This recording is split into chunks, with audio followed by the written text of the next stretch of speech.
What's up, guys? Welcome back to the CONVO couch.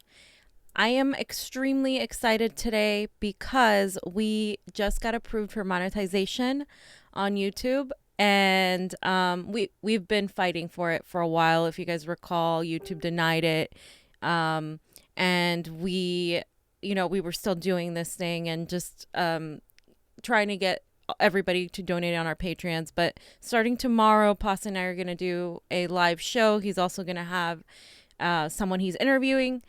And we're just really thankful. It was a struggle for a while because they really did not want to give it to us. And Jonny, Pasta, and I are very excited.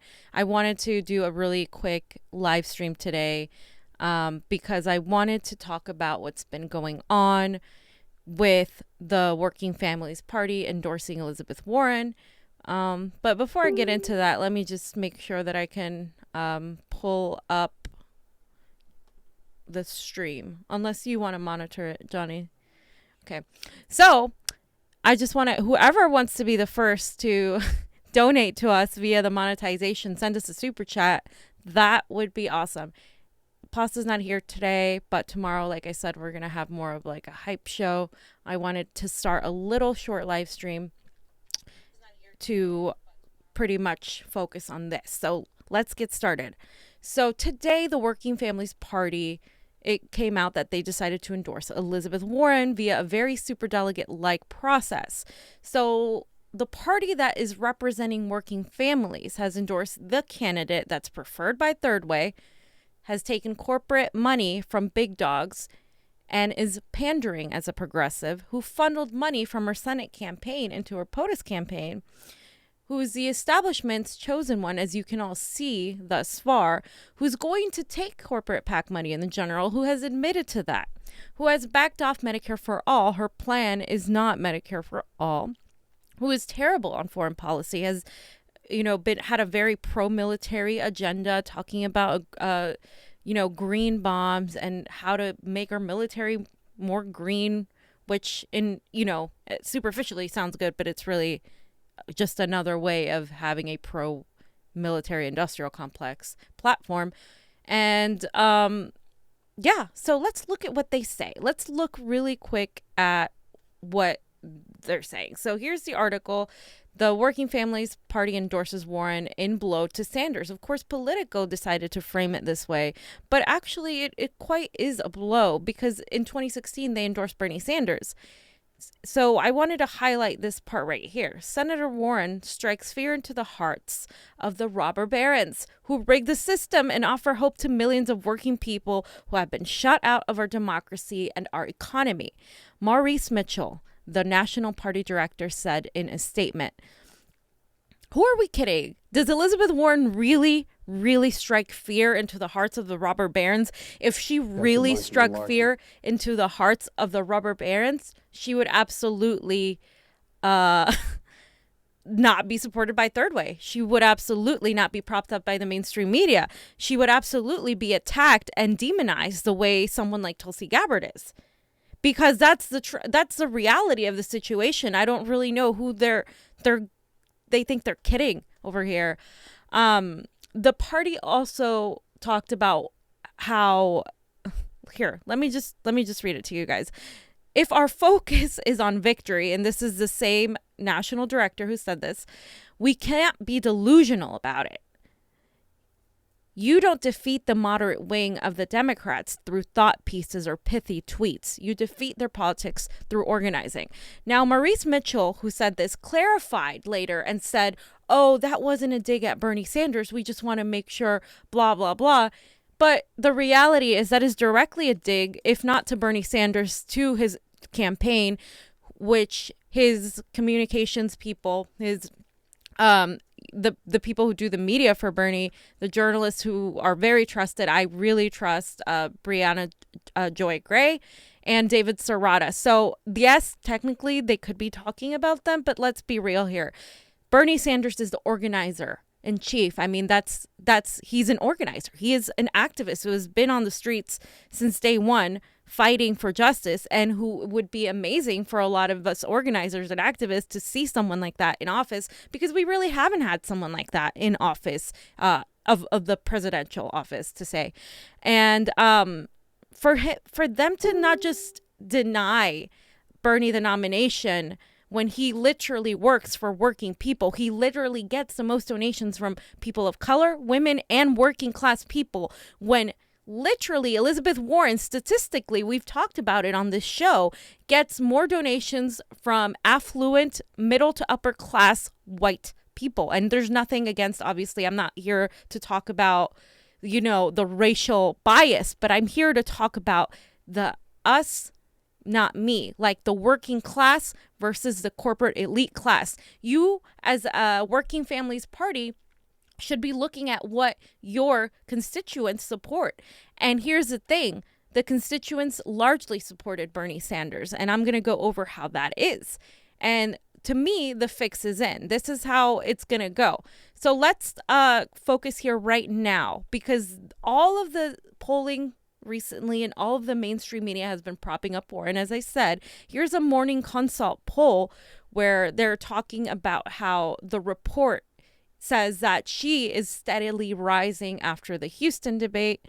And my whole thing with this is we need to stop the idea that we're hearing centrists and some progressives talk about how this is all because of the Bernie campaign, because they're not doing the work. This is all because they're not organizing. This is all because, Bernie just doesn't have it this time. That this is all because he's not reaching working families. That's a load of bull. The reality of the situation is not on us, the people, or on the campaign. The reality of the situation is that this is about how the process has gone through, and the process is anything but transparent or democratic. So let me read to you this tweet that I had that kind of summarizes what I think is going on. So for the record, anyone claiming that the Working Families Party's process was democratic and transparent is ignorant of facts or lying to you. It was anything but that. This isn't about Bernie losing support and this on the people. This is about the corrupt system at its finest. And I'm going to explain to you guys how that is. So there's an email thread that the Working Families Party released, and the Working Families Party started out by saying Warren wins with 60.9% of support in the first round of ranked choice voting. However, they tell you the breakdown right here. The two highest vote getters were Warren and Sanders, with Sanders getting 35.82% to Warren's 60.91%. Overall, 80% of people listed them as their top picks. Okay, but when you continue to read on the rest, I'm just going to highlight right here that Warren's 60.91 vote share in the first round won her the endorsement outright, with no further voting rounds necessary. Her endorsement, half of the total vote share went to the Working Families supporter base, with the other half going to the Working Families Party National Committee. So that is an important part right here, because that means that the majority, that it's not one person, one vote, that there were committee members whose vote counted much more than the people's. Again, for lack of a better word, that is the superdelegate process. This process is not democratic. It is not transparent. And here again is another thing I want to point out. The Working Families Party National Committee, which includes representatives from WFP, state chapters, and the local branches, as well as the National Progressive Movement and movement leaders, will comprise 50% of the total vote share. So in this graphic right here that I just read, it literally tells you that there's these leaders are composing 50% of the vote. So what does that mean? That means that they have people whose vote counts more than yours, and that's a reality of the situation. So saying that it's Bernie's fault, or that the campaign isn't doing enough and they're not organizing in a place like New York, where Bernie has literally had the most gigantic rallies. He's had so much support. It's obviously not about him losing the support, because again, statistically, he gets the majority of his support from the working class. It's just the fact that the way this was conducted, really lends itself to being similar to a superdelegate process. I want to point out that also journalist Dave Weigel kind of talked to the national director, and he said that the Working Families Party's endorsement of Warren is not surprisingly irritating some Sanders supporters. Warren's win combined two totals, a vote by WFP leaders and online member vote. Each of those counted for 50% of total, but WFP won't release the separate tallies. What that means is they're not going to let us know exactly how many individuals voted for Bernie versus the people that comprise whose vote counted more. They refuse. And he said in 2015, the Worker Families Party released the result of the online membership survey, which was 87% for Sanders. So how are you going to tell me that Bernie Sanders in 4 years, when his rallies are only getting bigger, his name recognition is getting bigger, everything, he has more media presence, all of that. He's not running the same campaign he was running in 2016, 2015 when he was unknown. How are you going to tell me that he's going to go from 87% to 35%? Like, how is that even possible to even think that's going to happen? That's even legit. And on top of that, they refuse to release the tallies of the membership survey, and they did it before. So what's changed? Well, the reality is that the entirety of the Democratic Party is trying to co-opt our progressive movement. This is how they do it. Now, the progressive word has been co-opted. It is no longer valid. It is a farce. Anyone can call themselves a progressive. Kamala Harris has called herself a progressive. Nancy Pelosi has called herself a progressive. That's the reality of the situation. I also want to mention one more tweet. He said he talked to the WFP's national director, Maurice Mitchell, earlier, and he made it clear that the group won't release separate vote totals. For there to be one true vote and to maintain the nature of secret ballot, all of that went into the back end. So they're telling you we're not going to release it. Like, if you have nothing to hide, why aren't you releasing it? I think people are mistaking this, like, oh, you Bernie supporters are always mad when things don't go your way. No, we're mad when we see injustice. We're mad when we see corruption. This isn't about being a Bernie supporter. This is about the system and how corrupt it is and how blatantly they change the rules to make it seem like, oh, well, no, any sort of questioning is a conspiracy theory. I've already seen people say, well, there's no conspiracy theory. I mean, they conducted this in a fair... No, they haven't. Let's be real. Let's cut the crap. Seriously, let's just cut that out. They're asking us to believe that Bernie Sanders all of a sudden is less popular than he was 4 years ago when his popularity has only increased. And I also want to point out that Carlos Ramirez, who is involved in politics, he tweeted today this very important tweet that said, I heard the board got a signal from big donors that those donors will only fund the Working Families Party initial endorsement if it was for Warren. It is what it is. We know Bernie continues to have the biggest base of support among working families, which is true, and that he is the best for our working families. So obviously the fix is in. Again, I'm going to repeat that because the reality of the situation is they're doing this. And we've been screaming, I know here at this channel, we've been screaming since day one that Elizabeth Warren is Bernie's biggest threat.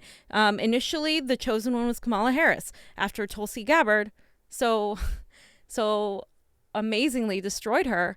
Kamala Harris, honestly, is no longer as relevant. You guys have noticed a shift. Same with Joe Biden. Joe Biden has been used as a joke. Like, they're just mocking him now. He's like a carcass, and they just keep ripping the pieces. I really think it's even pointless to go after Joe Biden. I mean, I think his record alone speaks volumes, and I think we can go on his record. But the fact of the matter is, the one person that can take votes from Bernie, that can actually maybe convince people that if she's on top, that she's got the shot and that she's not that bad and that she's pretty progressive and that she's close to Bernie, all of that is Elizabeth Warren. And I think if at this point you are not actively talking about the differences between Elizabeth Warren and Bernie Sanders, then you're working against the Bernie campaign. And obviously, if you support Elizabeth Warren, that's your choice. But if you are a Bernie supporter, or if you are a progressive that is interested in the difference in policy and who's the actual person that's been for years through and through the one person that has been consistent on a lot of these issues, especially in comparison to Elizabeth Warren. I mean, you have to point out the differences, and you can't expect the campaign to do it. That's the thing. You can't expect the campaign to necessarily lead. Again, this comes from the idea that change comes from the bottom up. It is the grassroots. It is the volunteers. It is the supporters. It is the media that have to push out these truths, because then that is the way that the change happens. The change isn't going to come down from the top. And I think sitting around and waiting to even mention her name in regards to policy was a terrible mistake. And I think Bernie could start differentiating himself, and he did in the last debate when he said that he was the only one there who didn't vote for any of Trump's military budgets, which is true. Elizabeth Warren voted for 2 of them, and the only reason she didn't vote for the third one is because she was running and she knew that. So that's the reality. Jonny, do you have anything you want to add? Oh, yes. Sweet. Super chats. All right. Yeah, we do have a couple super chats. Thank you for breaking our super chat cherry. Okay. A. Mayer says congratulations and put a little fee emoji with champagne glasses and fists in the air. Freedom Tribe, always watching. Big fan of ours. Congrats on the monetization. Love the convo, she says. David Maisel says, welcome back to Big Spender Spencer's. I want to say, let's shout out some people. Michael Cruz, what's up? Drew Harley. Let's see, Tracy Wayman, Aurelius Prime, Christian Gutierrez, Jeff Adelman. Let's see, who else? Elizabeth Mason. Who else? Let's see. Lee Cox. Mission. Rocky Bellinger. Sup, Rocky? Thanks for the support. You are awesome. And then we had a couple more super chats. Let me see. Okay. Balthazar. Sup, Balthazar? Now that you have monetization, I highly recommend looking into Streamlabs or an alternative. It helps you track all donations day to day, week to week. Nice. Delivers in 2 days and takes much less than YouTube. We need a Windows computer first. Really? For Streamlabs, yeah. Oh. I looked into it, Baldassar, but thanks for the suggestion. Jennifer Hertzler. I am so happy you did this video, Fiorella. Thanks for all that you and Pasta do. Gloves need to come off when it comes to Warren. Yeah, I agree. I absolutely agree. And we don't have to focus on low blows. We don't have to call her names and whatever the case may be. But we can talk about policy. And I think not differentiating, again, her policy from Bernie's is a mistake. And a lot of people want to do that because they want to be polite and in a certain way. But this is the reality. This is the most important election of our time. We can't afford to just not talk about it. And I think staying silent is also making a choice, not taking a stance against corruption. If the process had been legitimately fair, if every vote had counted one person, one vote, I wouldn't be able to have this conversation. But the fact of the matter is that's not how it was conducted. And that's the reality of the situation. Do we have anyone on Facebook? Doing a couple more shout outs. William Martyr, David Maisel. What's up? Kathy Lloyd. I think I said your name already. Repich One. Mike Sarvis, Jacko here, Soul Construct. What's up? He calls me Shadow for some reason. I don't know. Shadow? Yeah. Interesting. DJ Shadow or something like that. Let's see. Oh, Kathy Lloyd gave us a super chat. Thank you, Kathy. Says Bernie or FTS. What does FTS mean? You should know. I know what that means, but if I curse, we might get demonetized. What is it? F the what? F this poo. Oh, F. F this shiz. Haboristra also gave us a super chat with no comment. Damn. If Thank you comment, then I will read the comment. Cool. Awesome. And let me check the YouTube or the Facebook. Yeah, check the Facebook. Yes, Warren did endorse Richard Cordray over Dennis Kucinich. Dennis Kucinich, honestly, before Bernie, was one of my favorite people. When she did that was one of the last straws. Ohio has a Republican now because of that. Over on the MCSC network, I see Natalie Chavez. Sup, Natalie? I think she was at the Tulsi rally. She was. I met her in person. She's awesome. And her kids. Awesome. They're cute. Awesome. Carl Cardona. R. Jizzle put a super chat through MCSC network. He says, congratulations. Thank you, guys. Yeah, so, Nunnels, Thunder Horse. I wanted, before we go, let me see if I have any other comments that you guys have. I don't know why this thing doesn't show me all the comments. Lee Cox says, my pick for Bernie Secretary of State is Tulsi. I think that's interesting. No. Earlier he said Secretary of Treasury for Warren. I thought that one was interesting. I wouldn't be opposed to her being in. I feel like if she was in a progressive environment, an actual progressive environment, then I think she could do well. Yeah. But I think I don't think she is. I don't think she's Hillary. Like, I don't think she's that person. But I do think she's dangerous because she's going to continue keeping us in the system, the status quo. Nothing's going to change. So when nothing changes, we still go back to the same conditions that led to a Donald Trump. And that's the last thing we want to do. Because what's happened under Donald Trump is at least, some sort of awakening now, but a lot of terrible things have happened to the economy as well. And of course, he hasn't done everything. The neoliberal policies since Reagan have been this buildup until right now. So we need to focus on changing the system, we can't just fix the system as it is. It has to be changed. So thanks for your comment. And then also just another super chat, Lori Mountain Gal Pal. Hi, Patreon here. Just want to show my support for the Combo Couch. Thank you so much, Lori. Thank you so much. We really love our Patreons. We really support them. I think we're going to do something. I don't know. Pasta was talking about doing something specific for the Patreons. Yeah. But she's got a cute little cat picture. I love cats. Okay. Thanks, you guys. I wanted to tell you guys one last thing. This is, some of you may know about this, but some of you may not. From New York, the state of New York has closed primaries. So what that means is you have to register as a Democrat to vote for Bernie or Tulsi or one of the Democrats. Obviously, if you're a progressive, you have a very limited scope as to who you want to vote for. But the deadline to change this party affiliation is October 11th until further notice. So please share that widely. And I want to read to you guys, my friend, she messaged, she couldn't get a clear answer from anywhere. She did a lot of research and she couldn't get a clear answer until she messaged them. And they said that there is a law that might change it, but until right now, it's going to be October 11th. Wait. So you said the last day to register as a Democrat, and because it's a closed primary in New York, right? You have to register as a Democrat. You have to register if you're a Republican, independent, third party, and you want to vote for Bernie, you cannot vote for him unless you register. Tulsi.